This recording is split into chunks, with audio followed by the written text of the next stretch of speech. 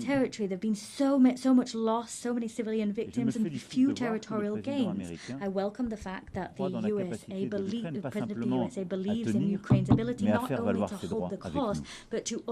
C'est parce qu'elle refuse le double standard, ce deux poids deux mesures, que la France s'engage aussi aux côtés de l'Ukraine, comme je viens de l'évoquer, comme elle le fait pour la paix au Proche-Orient.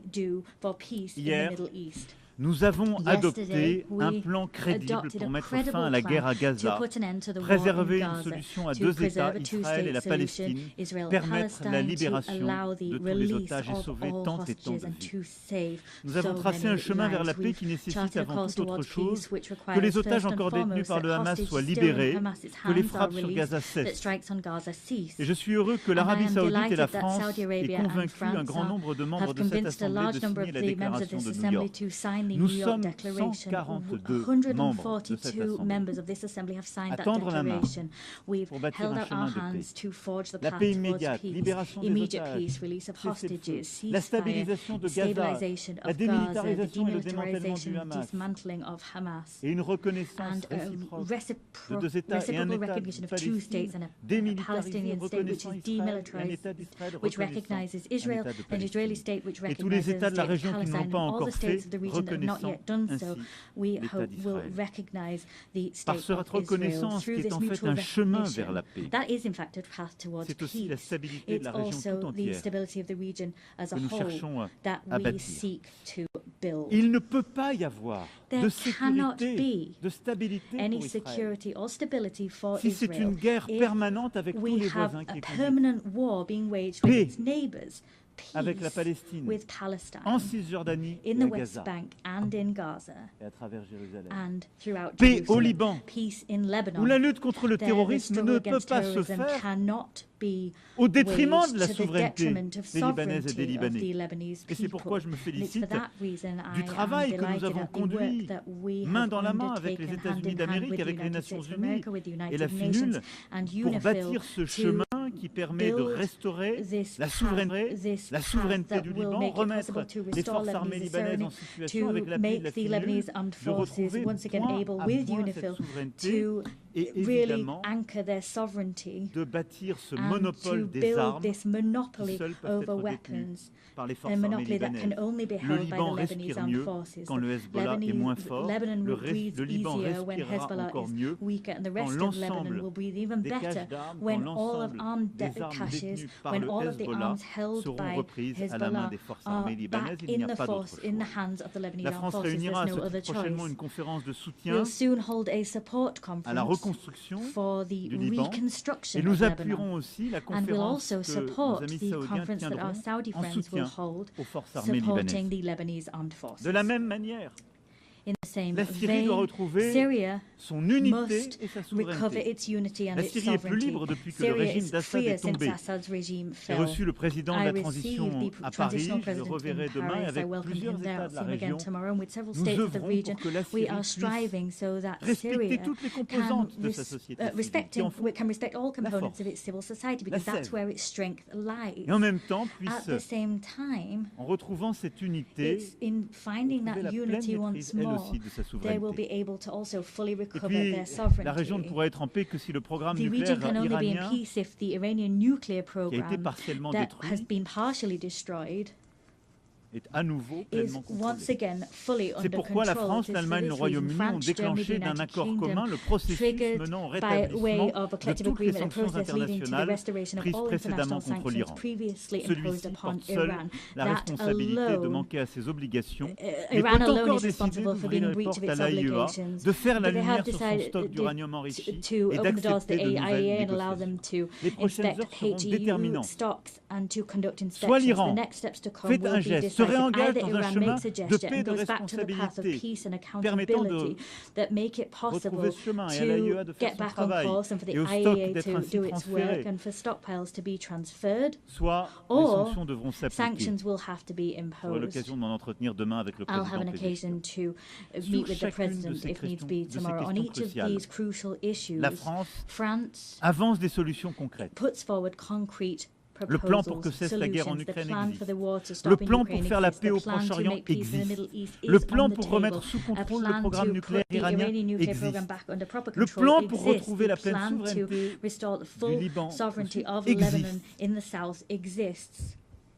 Chaque fois, nous voulons être le partenaire de tous ceux qui partagent cette exigence d'agir efficacement.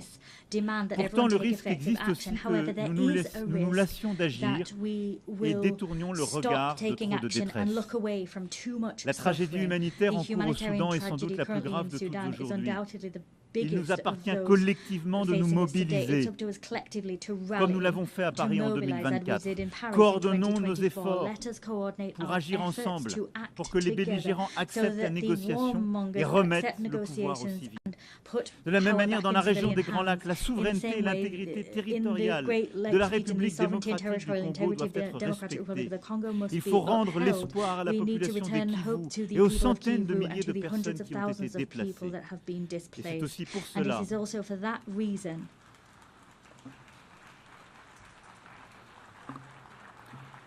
Et c'est aussi pour cela que nous réunirons le mois prochain à Paris tous ceux qui peuvent répondre à l'urgence humanitaire et faire converger les initiatives de paix. Et je me félicite de ce qui a été conduit par l'Union africaine, par tant de voisins, par le Qatar, par les États-Unis d'Amérique.